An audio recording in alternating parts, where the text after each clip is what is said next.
It's the ClassicCars.com Journal Podcast on the Collector Car Radio Network. I am Journal Managing Editor Tom Stoller, and we love bringing you the latest and greatest from the slam-bang world of motoring. Most importantly, we're grateful for all you listeners.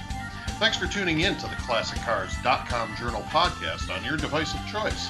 Our show is available on Apple Podcasts, Spotify, iHeartRadio, Google Podcasts, and many others. We invite you to subscribe, and you'll get a new show every week. You can comment and reach us at journal.classiccars.com and on the ClassicCars.com page on Facebook. Well, we got an interesting show this week, and for those of you on video can see this pretty lady that's joining me today. Being a lifelong fan of cars, racing, and driving, I've always been propelled by a combustion or gas-burning engine. However, like Bob Dylan so many years ago, the driving public has gone electric. Today, our topic is the pros and cons of electric cars and how the current worldwide events and climate could affect them. Today, we're joined by Lauren Fix. Lauren Fix is a nationally recognized automotive expert, media guest, as she is here, journalist, author, keynote speaker, and television host. A trusted automotive expert, Lauren provides an insider's perspective on a wide range of automotive topics, energy and safety issues for both the auto industry and consumers. Her analysis is honest and straightforward, and Lauren is the automotive expert for Car Coach Reports, The Weather Channel, I still watch that, and Inside Edition. Lauren has authored 3 books, and this is cool. Lauren was inducted into the National Women and Transportation Hall of Fame in 2009, a very high honor for a hardworking automotive professional. Most of all, she's totally my automotive journalism crush. Welcome to the show, Lauren. How you doing? I'm good, Tom. You are too funny. Hey, well, I guess that's just part of my charm. What can I say? You and I do talk a lot about what's going on in the industry, and Yep. Certainly you and I have been essentially on the same side when it comes to electric cars. I do personally see the technology and all of the things that go into it. As a matter of fact, our CEO here at ClassicCars.com drives a Tesla, but he's a total techie geek. Okay, he is. He loves technical stuff. Okay. But the people that I really would like to address are all the people that think they're saving the world by driving these cars. What say you? Oh, well, let's just start off with, we will take the word Tesla out of the equation because it doesn't have any service. If your boss needs service, you know what he's going to do? He's going to call and they go, oh yeah, let me try to fix that online. If they can't fix it with a download, you have to wait for a service provider to come to you. Or if there's a location, you have to wait for that time. They don't have loaner cars. It's not like you got a Honda and they go, oh, so sorry for your frustration, Tom. Here's the keys to a car. We'll call you when it's done. No, he doesn't have that because he doesn't have a dealer network, which is basically in place to protect us consumers for bait and switch, to make sure there's warranty, there's parts down the road. So if you've got a Tesla Roadster and you need parts, good luck with that. Because first off, they don't keep them. And secondly, if they do have parts, then you can only get them one place, not your average store, unless it's like tires. But if it's any other components, it has to come from Tesla. So he controls all of it. So it means you pay a higher price. Set of brakes, $8,000. How much does it cost to do the brakes on your daily driver? Two at most. I do it myself. So, I mean, cost of parts. I do too. I was going to say, so you don't foresee a Tesla section in your local AutoZone anytime soon? No, they'll have tires. I mean, tires, wiper blades, sure, of course, some sort of fluids and such. And there still is moving parts in a Tesla. People go, oh, there's no moving parts. All electric cars have moving parts. That means bearings and bushings. That's still going to be in play. You still got tires and wiper blades. And yes, you don't have you've got all kinds of things. Sure. Right. But you don't have a drive line that's the same as your drive line. So maybe you don't have a combustion engine, but motors do go bad. They don't live forever. And batteries also. Right, exactly. And the battery is a big problem. That's where the big issue is with electric cars. And that's where I think people think, I'm saving the world. Well, this is what you're missing. the battery themselves, if you talk about an electric car, basically we'll start there from birth to death. And they say that with combustion engines, you're saying from the time it's built and all the components are put in place to the time it's lived its life, used up, and then it goes to a salvage yard, the impact to the environment is dramatically more in a battery powered car than it is in a combustion car. And people don't realize that, because think about this. First off, you have to get the material to make the batteries. That's cobalt, rare earth mineral, very hazardous to humans and the environment. You've got lithium, you've got mercury, you've got cadmium. I mean, think of all these battery components. This is not your 12-volt battery from your old Mustang. You just go, I can get that recycled. This is a whole nother animal. And these batteries are baked like a cake. So in other words, everything is mixed together. It's not like you can take one piece out and recycle it. Those components are not recyclable. And currently, I just found this out, there is one mine in the US, and I thought they shut them all down, but somehow someone got probably some politician worked with them, have one rare earth mineral mine in the United States, and it's very small, because although we may be on a lot of those minerals here, we don't mine them because they're so dangerous.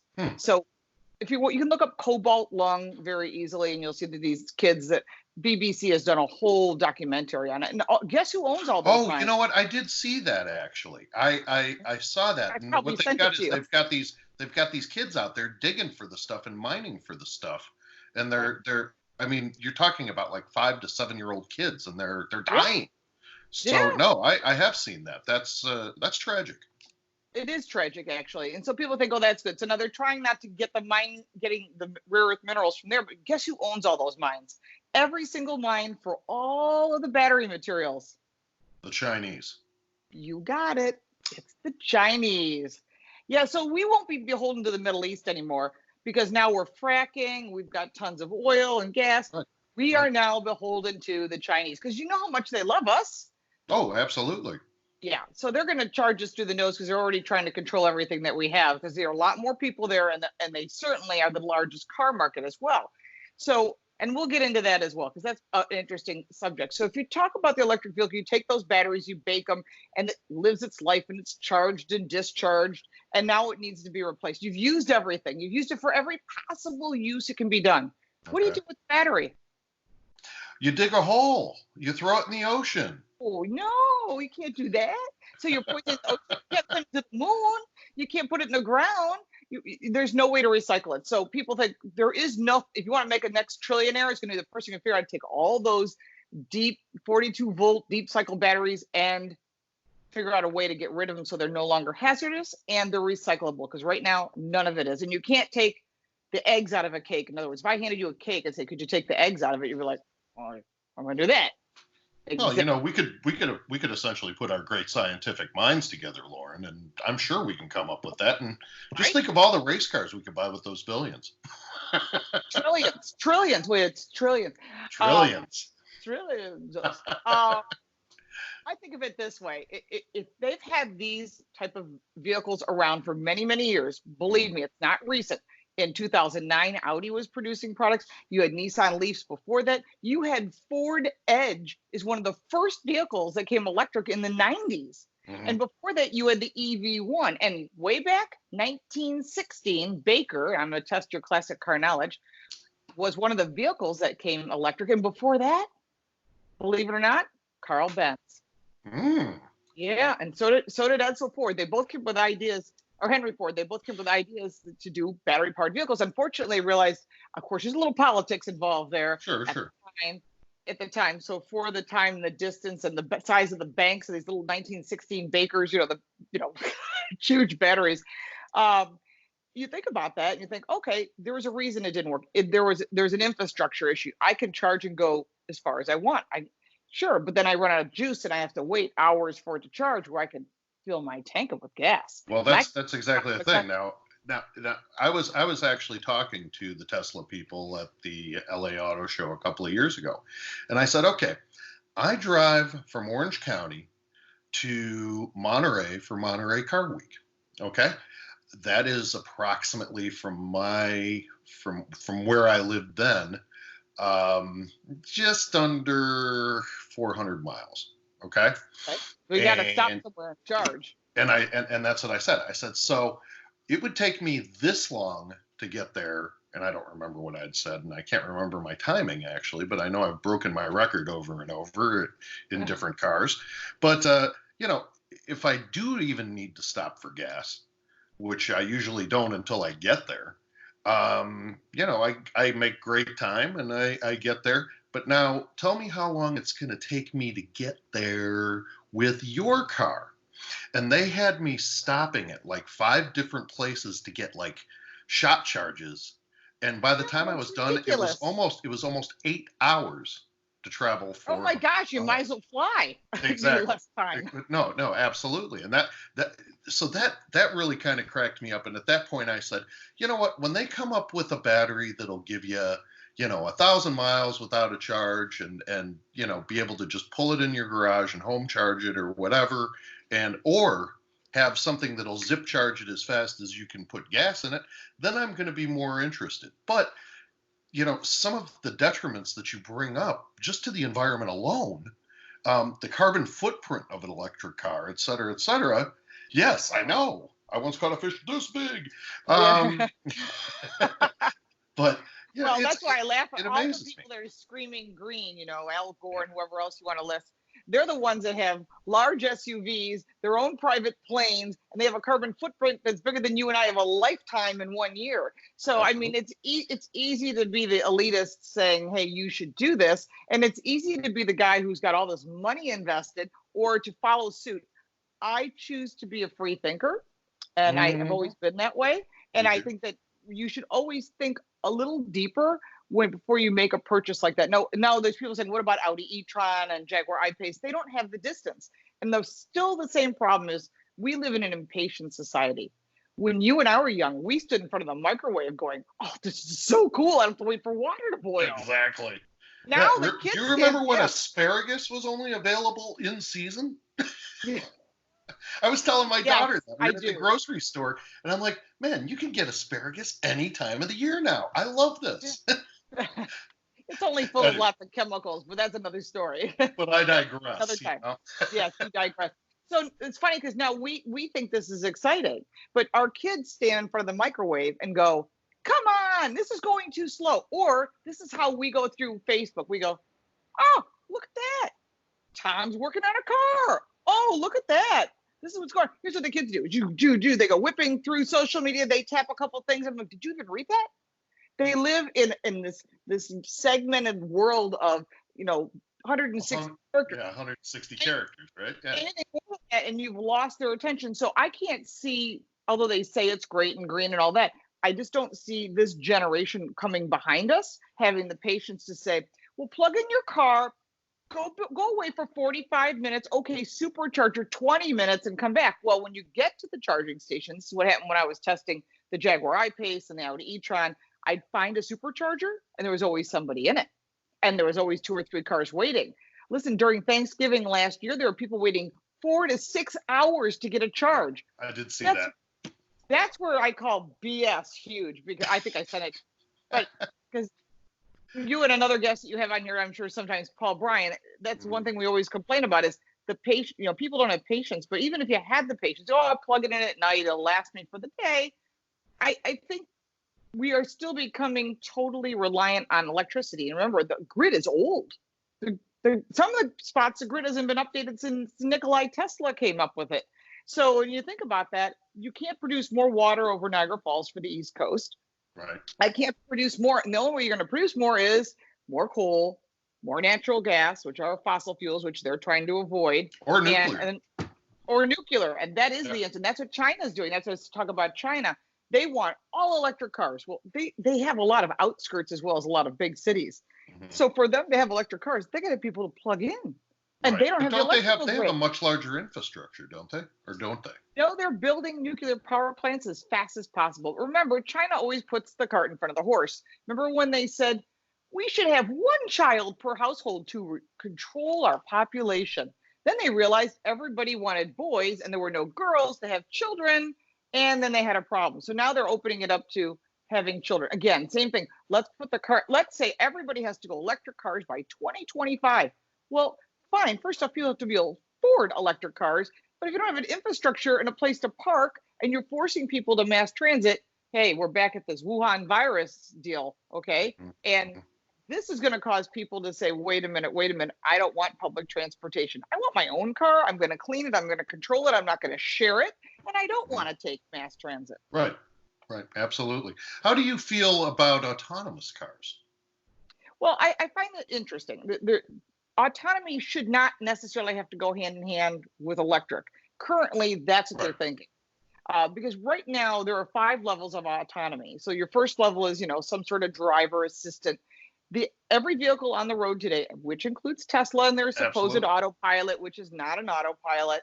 A lot of people have died, and now finally the government's coming to crush this guy. And the name was really bad, and his sales pitch on it was even worse because people are dying. Well, yeah, And because they'd that's a set problem. it and they'd start reading the paper, right? Or fall asleep, eyeliner, right? And of course the car has to be monitored. That's level 3, believe it or not. Now I have seen Audi back in 2009, like we're talking about, have a car drive up Pikes Peak completely autonomously. Hmm. Yes, it can be done. Yes, we have the technology today. I've been in autonomous cars back then. We went from Palo Alto to Las Vegas for CES, so it can be done. Hmm. There's a problem. Not every car on the street is autonomous. So if 100% of the cars on the road were autonomous, all of them, everything, that means all of Hmm. us in our classic cars are done. Hmm. That'll never happen. But let's just say, for argument's sake, everything's autonomous. Hmm. Then there won't be any accidents Right. because you won't be able to override. There'll be no steering wheels or pedals, and we'll all be in a bunch of amusement car rides like Disney, and they'll all perfectly purr and they'll all come to you. And that's a great world. But again, we're looking at cartoons. This is not real. You're looking at, remember when we were kids, they said the Jetsons will have flying cars. Yeah. Okay, Right. you have to have a pilot's license to even fly an ultralight, let alone a flying car, which they do have. And Terrafugia makes them, Oh, and a sure. couple other. If you got unlimited cash and you got a pilot's license, sure, and Hmm. an air landing strip somewhere. but but I know Bell Helicopters is talking about all these pods and stuff. I was at the Geneva Auto Show 2 years ago and they were showing it. So autonomy is possible. I think consumers as a whole like the concept, but they don't want the concept. Here's a perfect example. You can today buy a Ford Explorer and it has self-parking. It'll park perpendicular, it'll Right. park parallel, totally awesome. And Smart Park. yeah, you press the button and you go, boom, done. Smart Park, right? Same Yeah. thing. This is awesome. I don't even have to be in the car with Smart Park. So you think about this and you think, that's cool. So you show your friends, it's a great little trick, but then after a while, you don't use it. And they found that the retention rate of this autonomy is less than 90. They're saying 90% of people don't use it. Everyone tries it, but then they don't use it. So this is the same thing as lane departure warning. Hate it, shut it off, despise it. Oh, Ford yeah, I don't collision like it warning, either. Ford collision warning, I shut it off. I know where my car is. If you're not paying that much attention, you should call an Uber or cab, have someone else drive. If you're really that distracted, you got other issues to deal with. And I get that. There are times we all have massive distractions, but you let someone Indeed. else drive, right? Right. So, Absolutely. but autonomy has its possibilities. It can help make you safer on the road.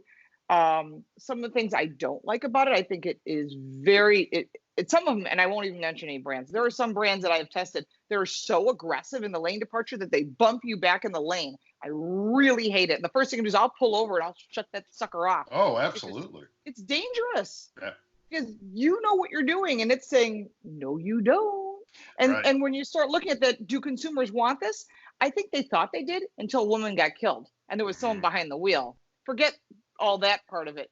But the Sure. fact is, this car was in test mode and it shouldn't have needed an assistant. She walked like any of us do across the street. Maybe she was between cars and all the other factors. The bottom line is she died. Yeah. Actually, on the Nissan 370Z, it has rev matching. And the Hmm. first time, I was driving with the test car, I Yeah. went to downshift for a corner, and Yeah. the motor just went whee because I blipped the throttle, and I went, oh my god, what the hell just happened? And then I realized that I had just overridden You the rev overrode the matching. system. So I mean, Yeah. all you had to do was just shift with the car. You didn't even have to blip the throttle. You didn't have to heel toe with it or anything of the Right. sort. It was great. But It's weird. But here are the 5 reasons you're not going to see autonomous cars probably in our lifetime. mhm, One, government regulations. The manufacturers want no steering wheel or pedals. The government goes, we're not sure. And because they can't come to an agreement, we have an amusement ride versus something you can control. So that's number one. Number two, no insurance company wants to insure this. Who wants to insure that? Is it your fault? My fault? Software company, hardware company, car company? Nobody wants to be involved in that. So, all right, those are possible. Hackers, big one. That's huge. There's no firewall. They today cannot come up with a permanent firewall that some kid who's sitting halfway across the world on his bed going, watch this, I'm going to screw up the whole grid. Yeah. That's a problem. And so no one wants to be involved in that. And then you have a big factor, besides the fact that the fourth one is consumers are not 100% in for this anymore. They don't want to give up that control, is the big one, weather. Now you're in Arizona. You could have a sandstorm without any warning. There's no weather report that's going to say there's a sandstorm coming at 2:33. It's never going to happen. And I live in Buffalo, and we have snowstorms. They can't get it right. It's the only job in the world you can get wrong every single day and not get fired. And get tons of money to do it, no less, huh? I'm on the wrong side of this, apparently. Yeah. But changing back, and I'm going to shift gears on you. Okay. With electric cars, one of the things I was talking about in the introduction was the current climate in the world today. What kind of effect? And gas prices are starting to drop, through the floor, right? Yeah. Which is a beautiful thing. I mean, they haven't really out west yet, but I have seen, a lot of the rural communities that are like just over $1 for a gallon of gas. That was like 20 years ago. What kind of effect, good or bad, is that going to have on the growth of people driving electric cars? Well, it's interesting. The reason they were trying to push electric cars is the cost of gasoline. Now, if you do the math, and let's just say, we've got all this oil in reserve, and they're going to go back to fracking. They were just talking about this the last few days with the president. They're going to go back to fracking, building their rigs. They're going to go right back to making as much oil as they can. And they're going to sell it to other countries, which is not what we did in the past. And so what does that mean? Our cost of gasoline and diesel and everything is going to drop. The result is people are going to do the math. They go, wait a minute. It's going to cost me this much for an electric car and this much for that F-150 I want? Well, heck, I'm taking the F-150. Darn tootin'. Well, I mean, after all, you don't want Tesla's truck. That's never going to happen. I'll bet you $50 right here, you'll never see that truck look like that, because he's already talking about the fact that it's not going to look like that. Because the Society of Automotive Engineers and the Department of Transportation and National Highway Traffic Safety will not allow flat panels. You cannot have a flat windshield nor flat panels. It's dangerous to other vehicles.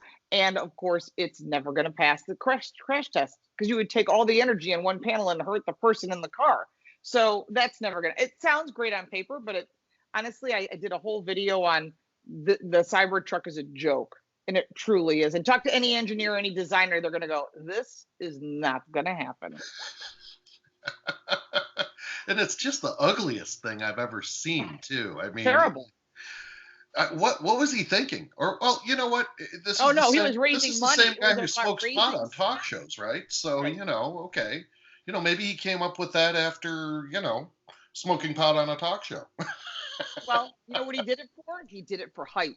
He hyped the heck out of it, had a huge event. And what did that do? It popped the stock prices. His goal was to hurt the short sellers, if you get into the financial side of this. And then they, of course, all got hurt. So now the stock went up to 900, and now I think today it's somewhere around 4. But he's always got some sort of way to raise money, some hype, some story. Oh, I've got all these ventilators, and they found out they were CPAP machines. I was like, come on, dude. But he always gets caught. He says, oh, it was a joke. I got the real stuff. It's always something.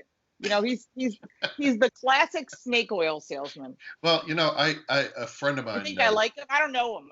No, a friend of mine, Jim Cantrell, actually founded SpaceX with Elon Musk, and he lost his founder status, as you probably Jim, right? I do, and my uncle Marshall worked with them as well.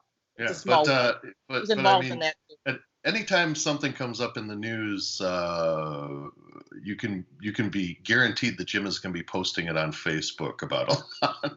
So. Oh, he's a great guy. Real smart. Oh, yeah. Oh, absolutely. Well, I can't tell you how much I've enjoyed having. I can't tell you how much I've enjoyed having you on the show.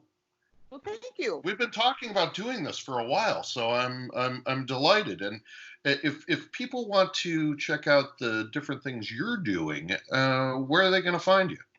You can go to my YouTube channel, which is Car Coach Reports. I do a 4-Minute Friday. I put up news stories. I do car reviews at least 1 or 2 a week.